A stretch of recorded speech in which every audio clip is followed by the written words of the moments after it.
welcome to the Earthkeepers podcast. This podcast is for people who seek new and better ways to love and care for the earth. It's a podcast for anyone who is deeply concerned about the harm being done to the environment on a local and global level. It's a podcast that builds community and connection between people of like heart and mind, people who believe that earthcare should be integrated into every aspect of life, and for many in the Earthkeepers community, that includes our spiritual lives. Welcome, friends, to the Earthkeepers podcast.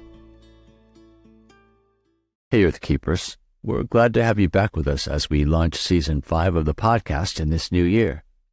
The format of this episode will be a bit different because, as is our usual custom, our executive producer, James Amadon, and I will be reflecting a bit on Season 4 and looking ahead to some exciting new directions for Season 5. Well, Happy New Year, James. It's great to have you on the podcast as always. Before we start talking about the podcast, I'm really curious, how has the last year been for you in terms of earthkeeping? Yeah, it's great to be with you again, Forrest, on the podcast. And this is a great question to think about the last year in terms of my attitudes, practices, what I was thinking about in my own life of earthkeeping. And what stood out to me is that it's been a year of settling into our new home on Camano Island. Last year was the first full year that our family has lived here on the island. And it's been about exploring what that means in terms of connecting with the local community, what it means to live in a new home on a new piece of land that we have to learn to care for. And essentially, it's been about paying attention, really attuning our senses to a new place. So we've been trying to slow down and really think and see and listen. And I'll tell you one thing that's been really interesting that's helped us practice this attention is that we have an eagle's nest that is high up in a tree above our garage. And we watched as two eagles began to occupy the nest and bring sticks to build it up and get it ready. And it was clearly going to host some young because we eventually saw them begin to bring food back in shifts for these newborns that we couldn't quite see yet, but we could start to hear them as they cried out for their parents to feed them. And then all of a sudden we saw two little heads, two eaglets, begin to emerge. And a couple weeks later, they began to climb on the side of the nest. They had grown a lot. And we watched them stretch their wings and clearly think about taking off. And eventually one did. And then the sibling followed. And they'd stay close to home, come back to the nest. And then they were gone. And we got to watch that over the course of several months, day in and day out, the drama and mystery of life right there above our garage. It was wonderful. How about you, Forrest, when you look back over the last year and your practices and understanding of earthkeeping, what was that like? Well, I think in terms of my vocation, really, part of my job is teaching community development. And I've really had to rethink the standard conceptions of what community development is. So mostly earthkeeping has been influencing my thinking in terms of what I teach. Community development tends to focus on people and on human communities. And we as community developers don't often enough think about the whole community of creation. And of course, we hear about that a lot on the podcast, that we are part of a much wider world of creation. And as some of our friends have told us, we need to think of them as our relatives. So that for me has maybe been my point of challenge, is to really think about what I teach and how I teach in terms of community development, to be a bit more expansive and inclusive, I think. Yeah, I think that's great. And it's been really fun to talk with you about that and to see how it really flows into what Season 5 is going to focus on. And we're going to talk about that in a little bit, but I thought it'd be good to look back just a bit more to see what it is that we learned and stood out to us from Season 4 and 2023. And I will say for me, one of the things that has been pleasantly surprising is to see the podcast continue to reach more and more people across the globe, and to discover that we've been listened to in 117 countries. That was definitely an unexpected blessing. And even though we've called the podcast Earthkeepers, and even though you bring a global perspective and a lot of connections to creative Earthkeepers from around the globe, I wasn't quite expecting the scope and the spread to be so fast. How about you? When you look back at 2023 and season 4, what stands out to you? Yeah, I would say the diversity of perspective has been very important. It's surprising to me, I think, in a way that shouldn't be surprising, because I've always valued diversity of perspective. But I think I'm surprised at how much I've actually learned and been challenged to think in really different ways about earthkeeping by our friends from other cultures, other nationalities. I mean, for example, Edward Olara in episode 71 talked to us about the things that Uganda can teach the world about relating better to creation, about valuing our relatives in creation more highly. And I just have a clip here I want to play just to give an example of those voices that have been changing and challenging us. One of our biggest treasures here is social capital.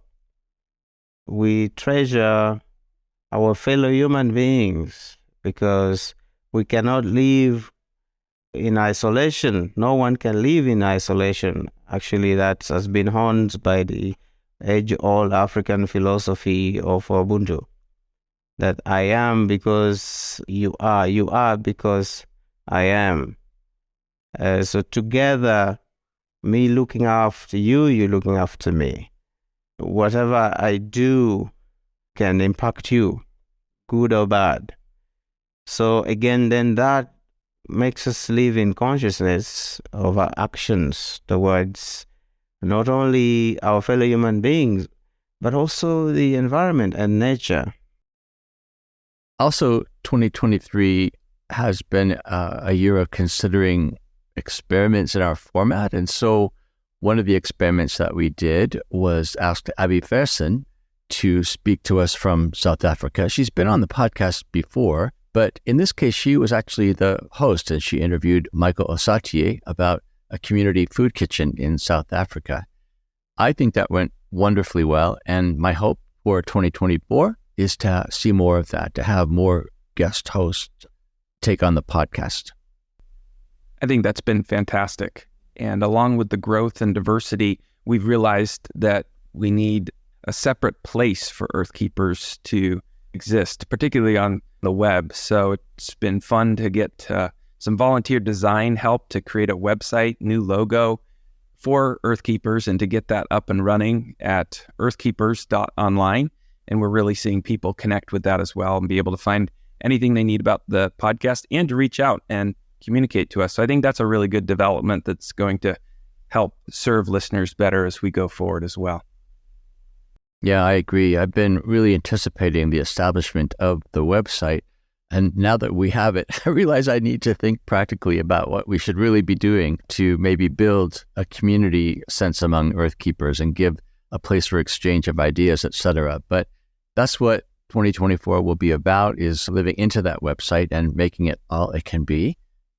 I am curious to know, James, as you think back over the podcast, what have been some of the most impactful episodes to you personally? That's a great question, because there's been so many that when I finished listening, I thought, I've got to think about that some more. Or, I know some people who need to listen to this. In terms of ones that really struck me, one of those is episode 76, Healing Our Hearts, about pilgrimage, with David Pott and Daniel Rutland, talking about the value of spiritual pilgrimage. That really spoke to me because they're both from the UK, and I was born in the UK and have been slowly thinking and doing some research about what that means. And they're talking about walking around ancient places where my ancestors came from.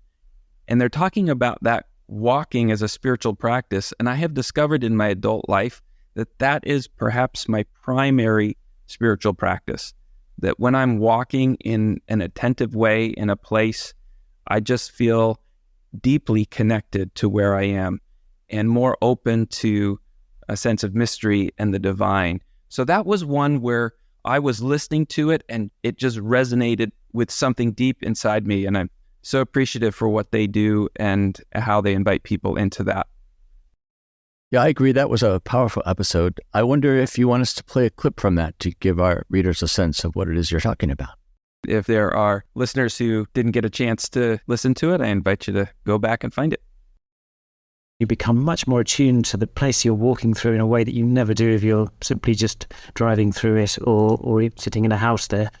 You notice the geology, you notice the change as you walk from one kind of geology to another and how that impacts the landscape, the plants, the people, the things that are happening there, the building materials, everything changes.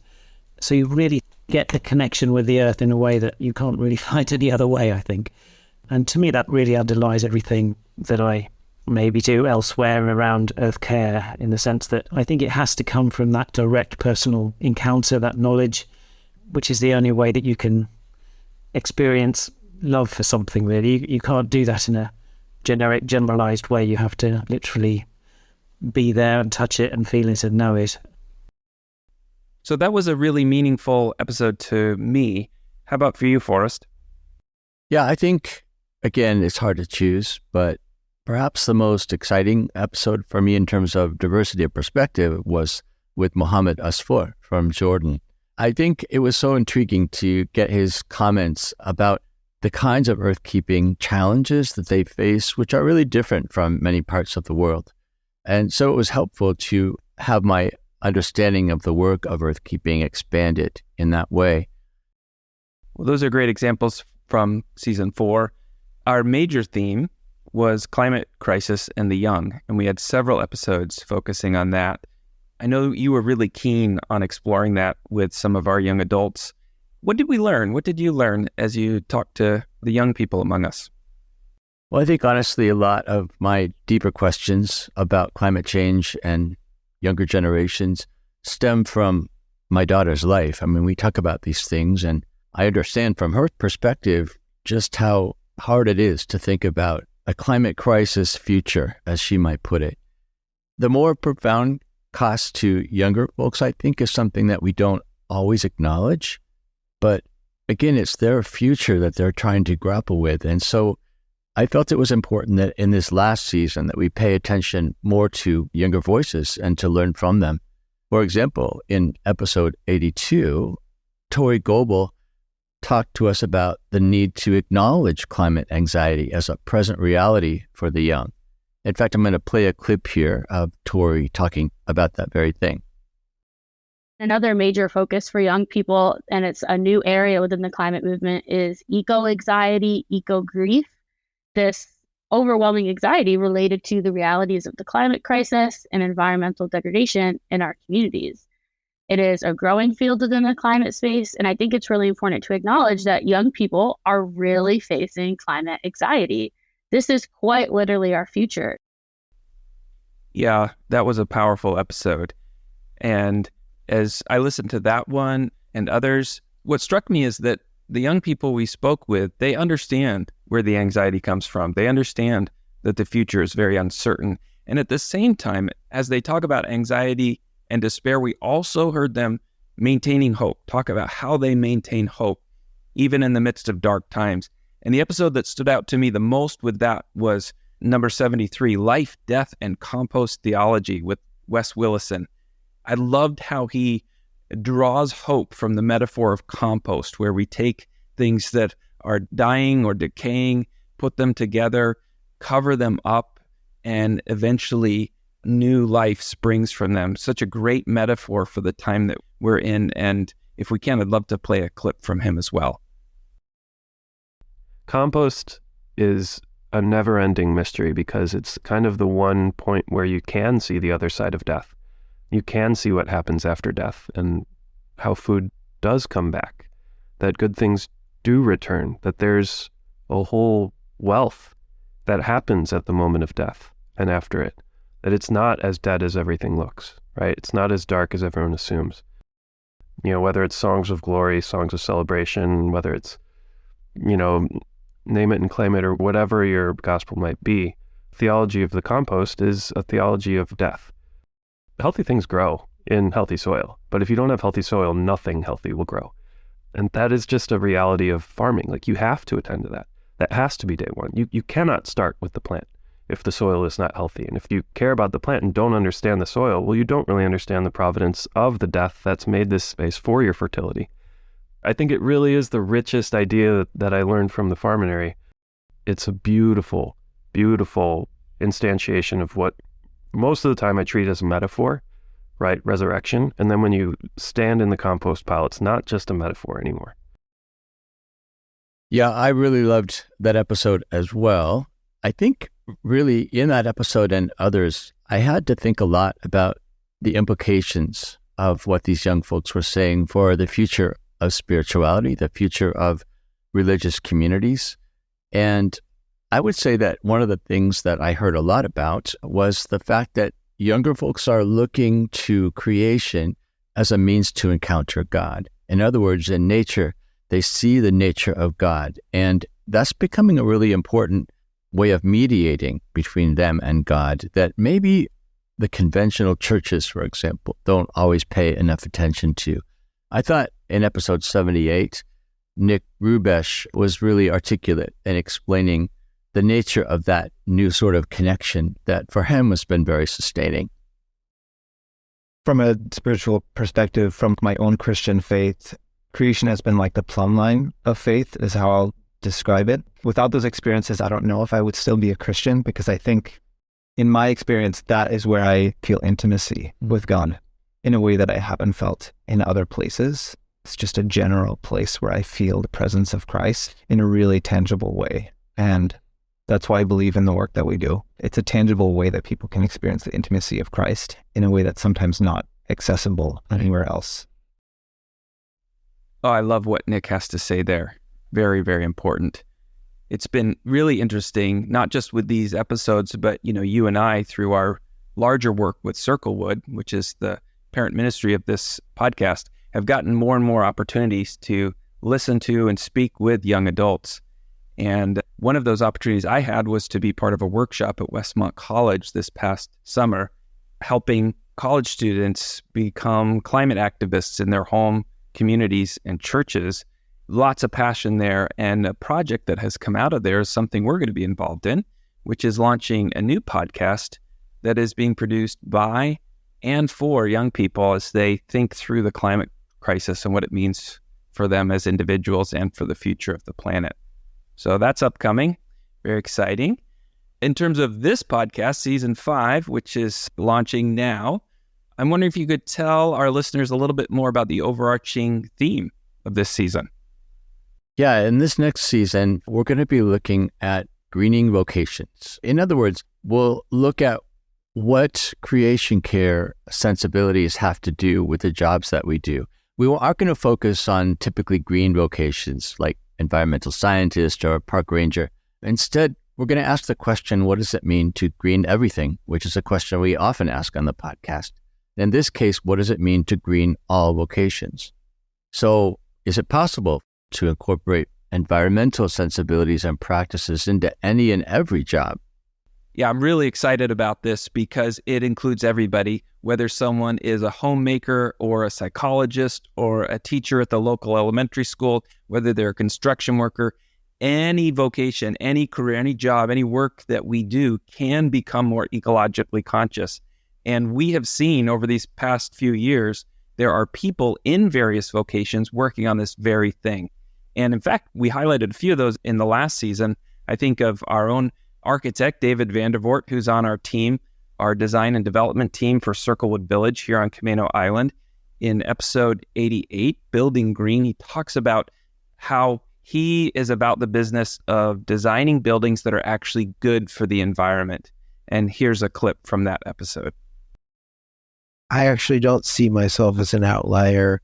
I see myself as one of many passionate architects who are pursuing this cause, builders as well. And I think that the challenge now, and the thing that I am hopeful that we are getting toward, is the thinking past sustainability. So this pursuit of reversing global warming and finding ways to be more regenerative is kind of the next step up from thinking sustainably. Yeah, I feel fortunate that we get to talk to David all the time about how he thinks in green terms about designing and building. And speaking of Camano Island, we also have a mutual friend who sells coffee and roasts coffee and distributes it. That's TJ Fittis. He represents Camano Island Coffee, and he actually will be in episode 96. TJ has just a lot of vision for making his work more than making profit. TJ helps us to understand how we can sell a product in a way that promotes environmentally sound agriculture, for example, or educates consumers about the way that they can practice good earthkeeping through their purchases. Well, I'm excited about what's in store for season 5. And I'm also excited about the ways that listeners can engage and even support the work of this podcast. Maybe we could talk about a few of those. Well, one thing that's very simple is to subscribe to the podcast on whatever podcast platform you listen to podcasts on. If you subscribe, that means it's more likely that you'll not miss an episode, but it also helps us in terms of our metrics. And I mentioned earlier our new website, earthkeepers.online. And there's a place right on the homepage where listeners can sign up for updates that'll come straight from you, Forrest. And I think that's a great way to learn more about what's going on and to get connected to the Earthkeepers community. Also, I think it's important for us if you can leave a review as a listener. Apple Podcasts in particular, they're the organization that most people look to for podcast reviews. And even if you aren't a listener to Apple Podcasts, if you go to that platform and leave a review, it definitely helps us. And leaving a review on Apple Podcasts is really easy. And another easy thing you can do if you are so moved is to support the Earthkeepers podcast financially. Because while we offer it free to everybody, it's not free to produce. So it takes a team of people from concept and idea and planning to recording and producing and even post-production work to put it in a format that's really accessible and engaging for listeners. So it's made possible through Circlewood, our parent organization, and those that support Circlewood, but you can give a gift straight to Earthkeepers right through our website. So if that's something that you're able to do, we would really appreciate it and help us continue to grow and expand this work. One of my dreams for the podcast in the coming year is to see us become maybe more crowdsourced, to use a term that describes the way that as a community we can take part in shaping the podcast. And I really hope that people will think about guests that they know of that maybe we should interview, and that they might forward those names to me, and even better, to make an introduction to those folks. And the easiest way to do that is, again, through the website, either to leave an email or a voicemail. So I'm really hoping that we get a lot of input from listeners about who we can actually involve in the podcast. Yeah, and we really do value that communication, and people have shaped previous episodes just by reaching out and telling us what they care about and what they want to hear. Well, James, what are you looking forward to in the new year? Well, in addition to season 5, I am looking forward to the next step for Circlewood Village, which is our retreat and learning center here on Camano. We're getting really close to being able to start our first construction project. It's going to open up all kinds of possibilities for education and creative work, and I just can't wait to see it happen. How about you, Forrest? Well, I feel like to say this publicly kind of commits me in a way, but I think this is the year I'm going to move to Camano Island. It's a big move for me, but it feels like this is the time, especially because I'll be more and more involved in the things that we're doing on the land. So I really need to be part of that community. So you heard it here. I'm probably moving, maybe even as early as next summer. So I'm looking forward to that. Yeah. Camano is ready to receive you. Thank you. Thank you. I'd say also this for me is a year of vocational transition.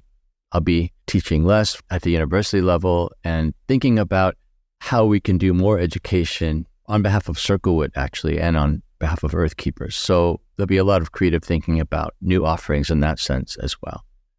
Yeah, I really think this is a time when we need to think outside the box of traditional institutions and education, and I'm excited for what we'll be able to do together. Well, in closing, let's wish a happy new year to all our listeners. We're grateful for you and hope that the upcoming season is really helpful to you.